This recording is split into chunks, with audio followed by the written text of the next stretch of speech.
Shalom saudaraku, selamat pagi. Biarlah di hari yang ceria ini hati kami tetap bersukacita, sebab sukacita Allah yang ada pada saudara dan saya itu yang menuntun kita setiap saat. Kita tahu bahwa Tuhan ada di tempat ini, ada Allah kan, ada Roh yang berkuasa. Oleh karena itu saat pagi hari mari kami mau datang kepadamu, menyembah Kau dalam roh dan kebenaran. Haleluya.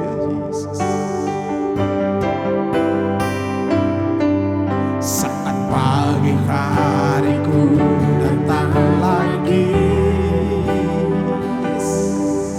menghadap Tuhan dan rendahkan diri, mengucap syukur buat hari yang Kau beri, memuji Tuhan dengan segenap hati. Saat pagi hariku datang lagi menghadap Tuhan dan rendahkan diri, mengucap syukur buat hari yang Kau beri. Memuji Tuhan dengan segenap hati.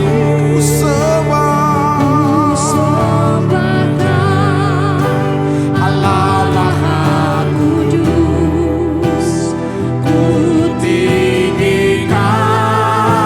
Allah Maha Tinggi, ku serahkan tubuh jiwa rohku dalam pimpinan-Mu Tuhan.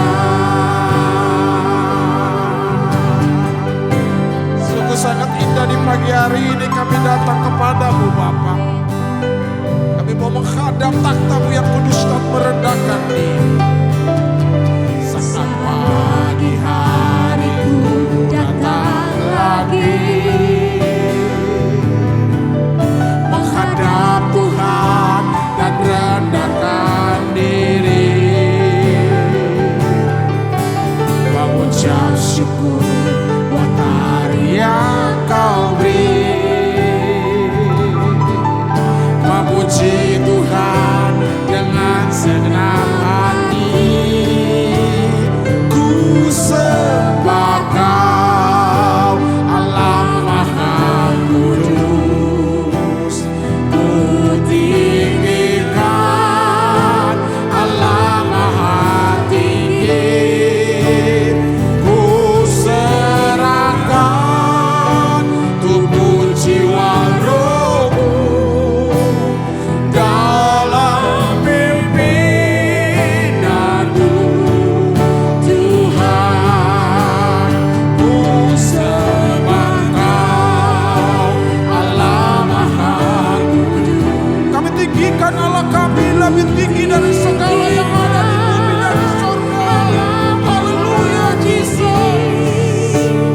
Ku serahkan tubuh jiwa rohku dalam pimpinan-Mu Tuhan. Ku sembah Kau Allah Maha Kudus,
Hanya Tuhan tempat jawaban kami Tuhan.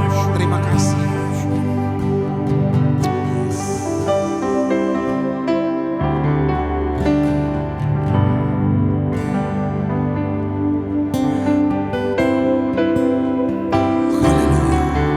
Ketika ku hadapi kehidupan ini, jalan mana yang harus ku pilih? Ku tahu ku tak mampu, ku tahu ku tak sanggup. Hanya Kau Tuhan tempat jawabanku. Aku pun tahu ku tak pernah sendiri, sebab Engkau Allah yang menggendongku. Tanganmu membelaiku, cintamu memuaskanku. Kau mengangkatku ke tempat yang tinggi. Janjimu seperti fajar pagi hari, dan tiada pernah terlambat bersinar. Cintamu seperti sungai yang mengalir, dan ku tahu betapa dalam kasih-Mu. Amin. Mari sama-sama ulangi sekali lagi. Yes.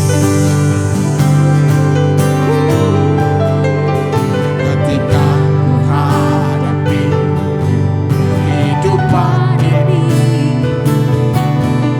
jalan mana yang harus ku pilih?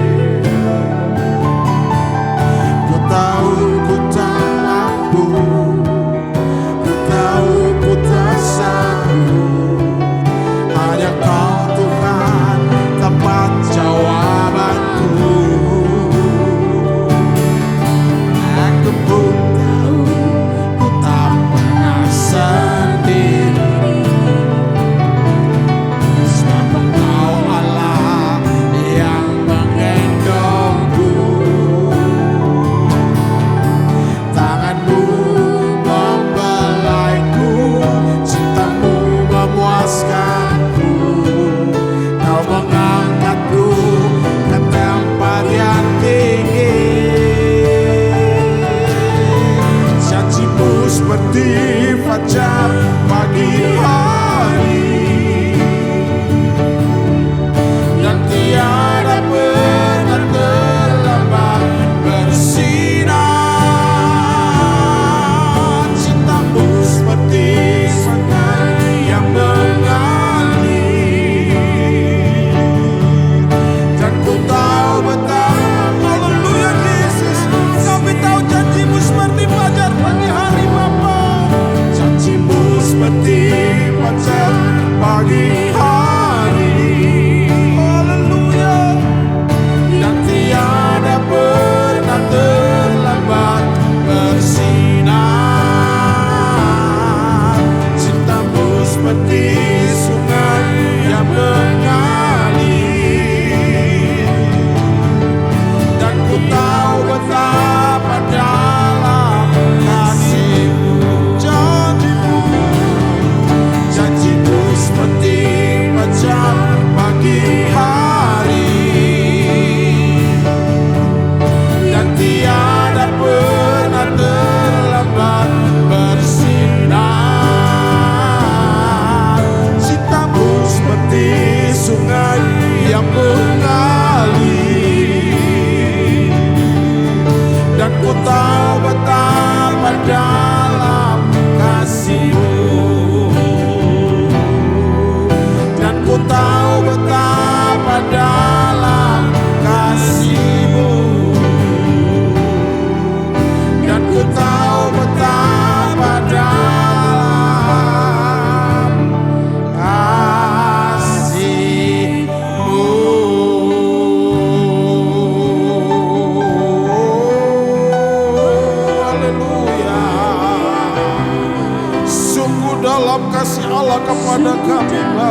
Kami tak mampu membalas.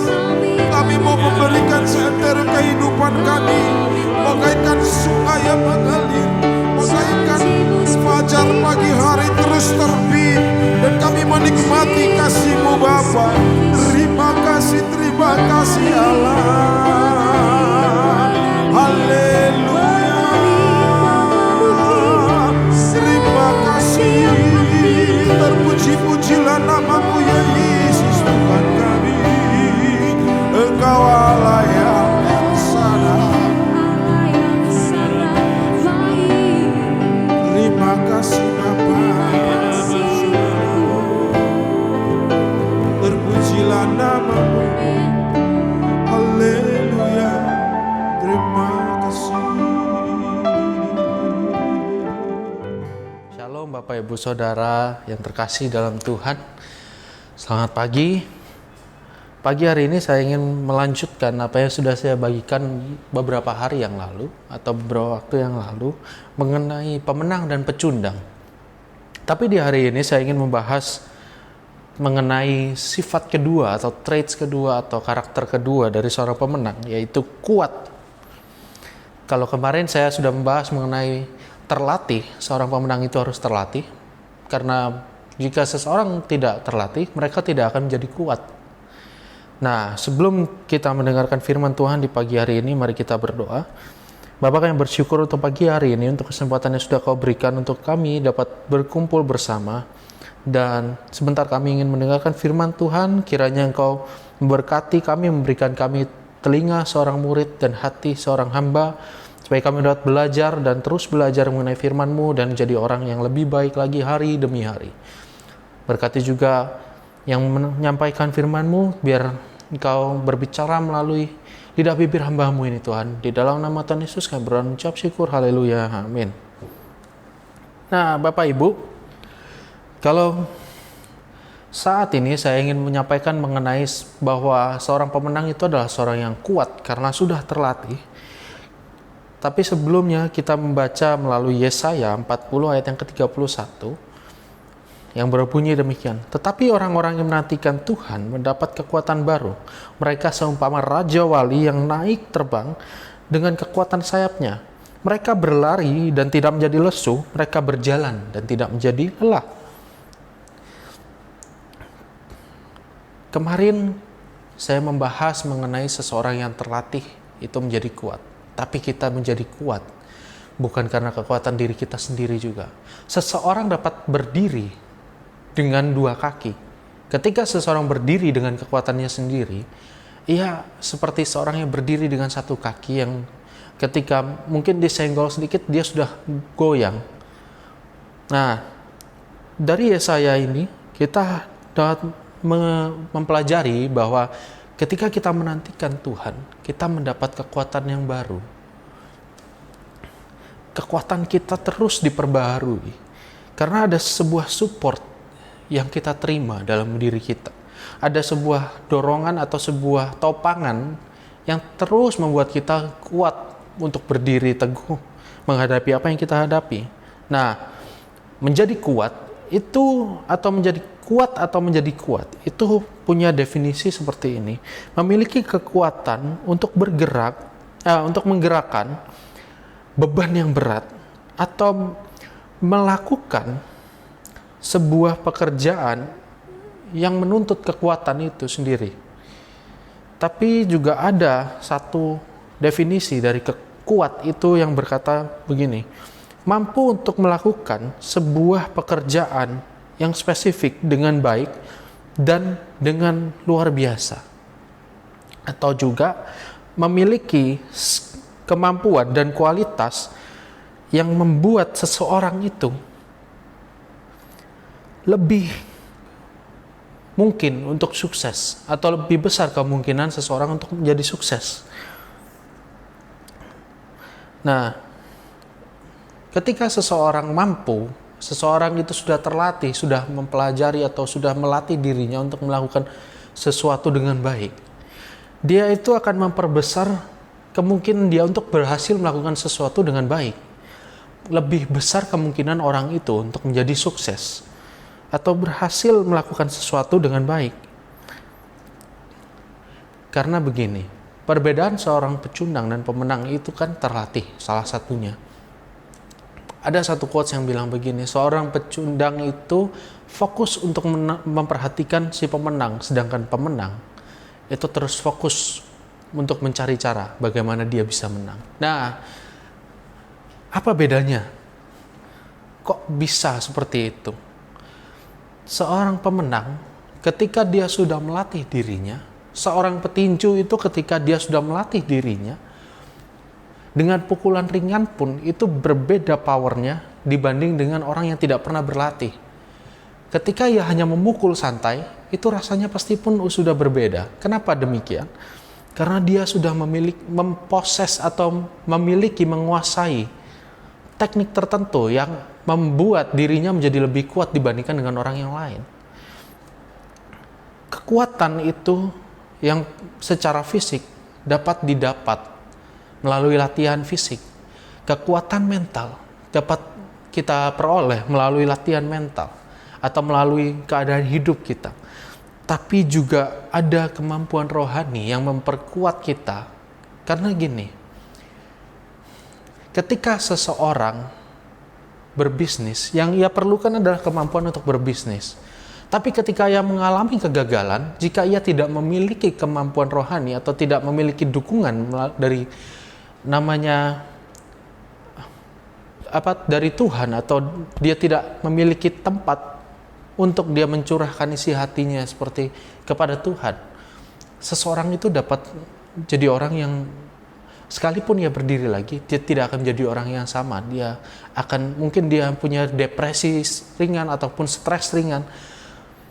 Nah, itu pentingnya kenapa di Yesaya ini dikatakan bahwa ketika kita menantikan Tuhan, kita mendekatkan diri kita kepada Tuhan, kita itu akan memiliki kekuatan yang baru.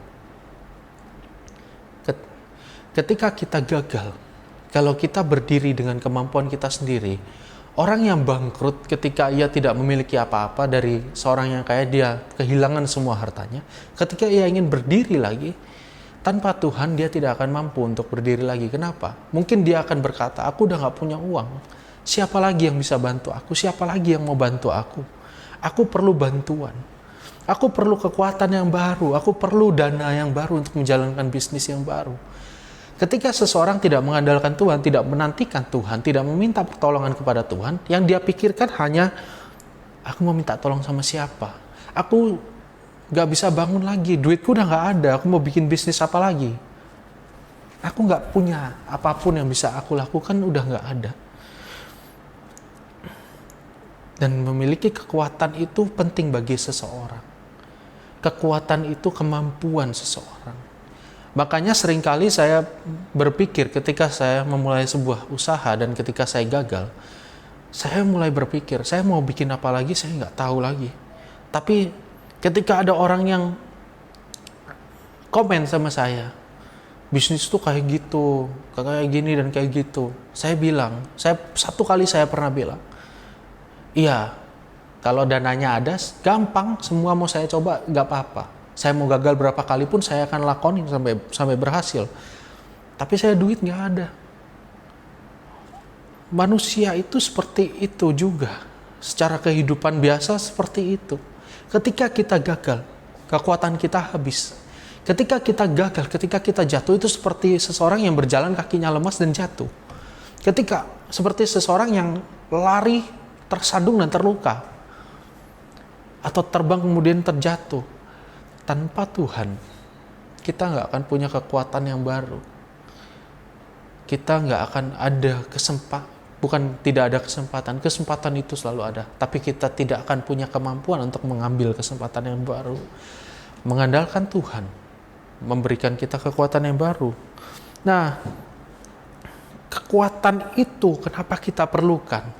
Karena menjadi orang yang kuat, itu juga berarti mampu untuk bertahan di tengah sebuah tekanan yang besar, atau juga disebut dengan aman, atau kalau bangunan itu dibangun dengan baik atau tertanam dengan baik. sehingga gempa ataupun badai itu mampu diterpa badai dan juga gempa yang kuat, mereka tetap akan berdiri dengan kuat. Tidak mudah untuk terpengaruh oleh penyakit ataupun kesusahan hidup.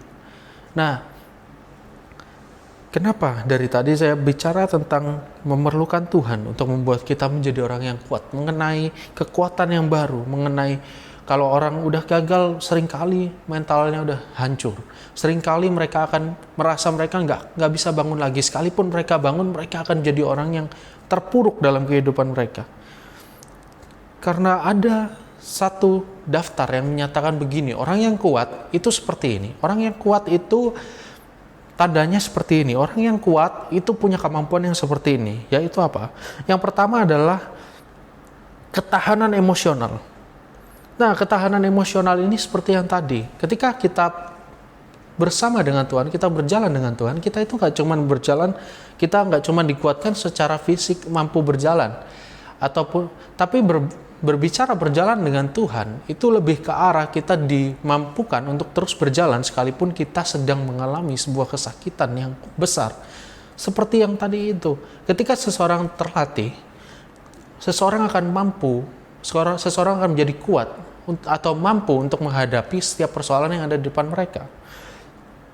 Nah, bukan cuma karena kekuatannya dia sendiri, tapi karena dia bersama dengan Tuhan, berjalan bersama, ada support system. Yang kedua adalah memiliki kekuatan fisik. Ketika seseorang memiliki kesempatan atau dia mengambil sebuah kesempatan, dia memiliki kekuatan emosional, tapi ketika fisiknya lemah, jangankan untuk berjalan, dia mau berdiri aja susah. Ketika dia misalnya mengambil kesempatan, mau diangkat untuk untuk menduduki sebuah posisi yang bagus, tapi dia sendiri nggak bisa berdiri untuk bekerja, ya sama aja. Sehat, kuat, tapi juga ada begini. Salah satu definisi orang yang kuat adalah seseorang yang efektif dalam melakukan sesuatu. Nah, ketika seseorang itu sudah terlatih, kekuatan seseorang yang paling penting adalah efektivitas. Di gereja yang sekarang saya layani, itu banyak sekali permasalahan mengenai efektivitas. Orang yang bekerjanya lambat, orang yang bekerjanya tidak bisa menyelesaikan tugas dengan baik, tidak, ya begini dan begitu. Satu yang saya selalu tekankan adalah mengenai efektivitas. Ketika seseorang sudah terlatih, terbiasa untuk melakukan sesuatu, dia akan menjadi seseorang yang menemukan atau memiliki banyak cara untuk menyelesaikan satu masalah. Solusi itu tidak hanya satu, tapi solusi itu ada banyak untuk setiap masalah.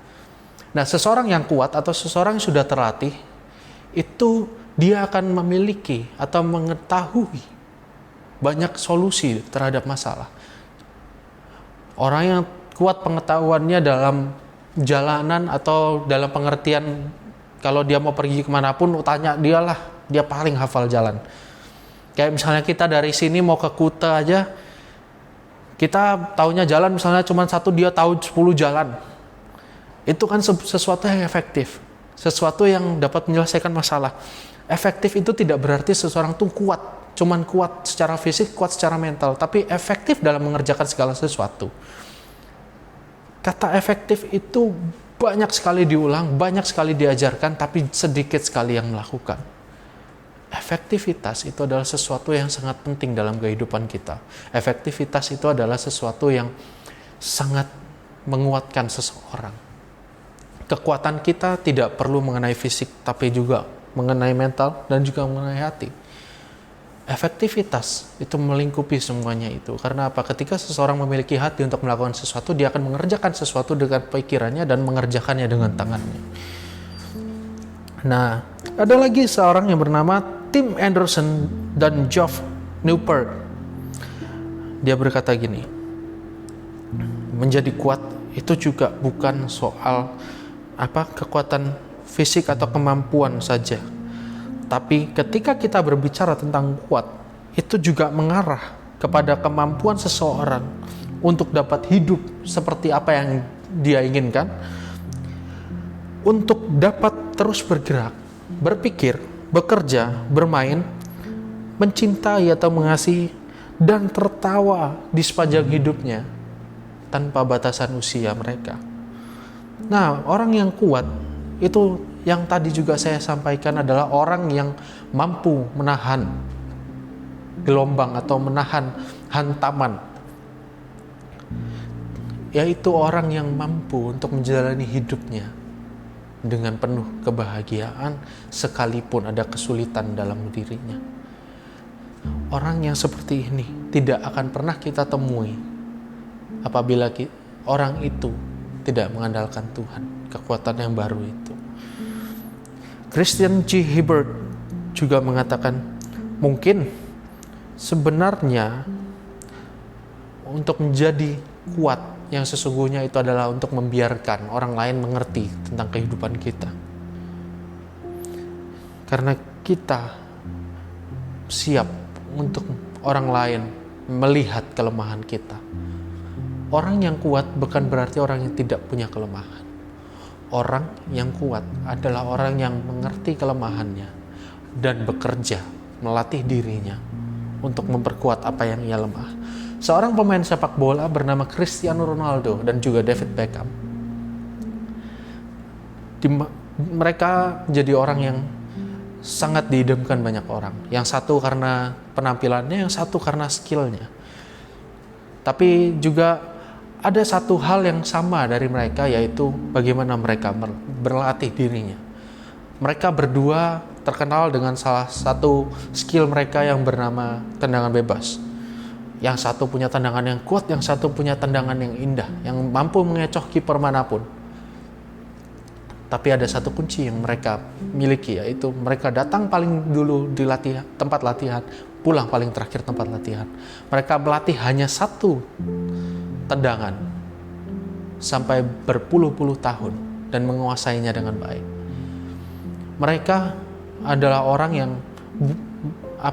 yang tidak jago dalam tendangan bebas sebelumnya, tapi setelah bertahun-tahun mereka melatih satu tendangan, mereka menjadi orang yang ahli dalam tendangan itu. Bahkan Cristiano Ronaldo sampai saat ini di usia yang ke-37 tahun, yang orang katakan, "You sudah habis, kamu udah lemah, udah tua lah."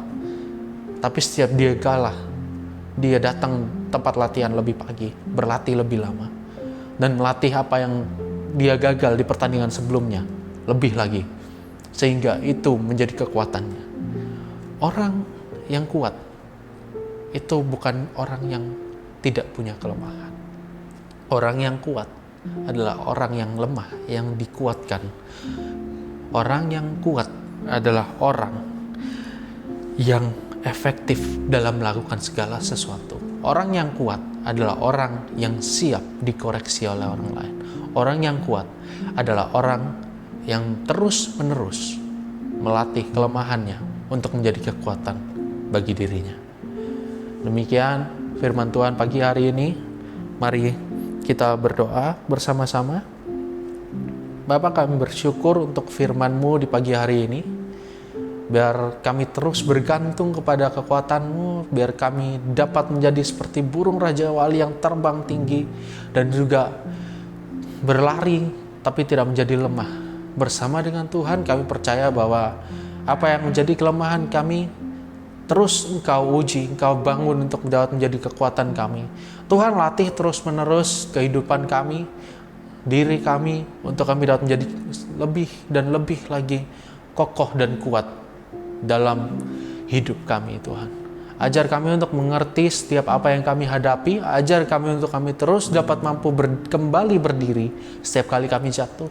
Dan setiap apa yang kurang dalam diri kami, Tuhan, Kau yang mengajar kami untuk kami dapat menjadi lebih baik dalam hal-hal tersebut. Tuhan, kiranya Engkau terus ada, Tuhan, untuk menguatkan kami dimanapun kami pergi. Engkau yang terus menuntun kami, Engkau yang terus memberikan kekuatan bagi kami. Di dalam nama Tuhan Yesus kami berdoa dan mengucap syukur. Bapa kami yang di surga, dikuduskanlah namamu, datanglah kerajaanmu, jadilah kehendakmu di bumi seperti di surga. Berikanlah kami pada hari ini makanan kami yang secukupnya, dan ampunilah kami akan kesalahan kami, seperti kami juga mengampuni orang yang bersalah kepada kami. Dan janganlah membawa kami ke dalam pencobaan, tapi lepaskanlah kami dari yang jahat. Karena Engkaulah yang mempunyai kerajaan dan kuasa dan kemuliaan sampai selama-lamanya. Amin.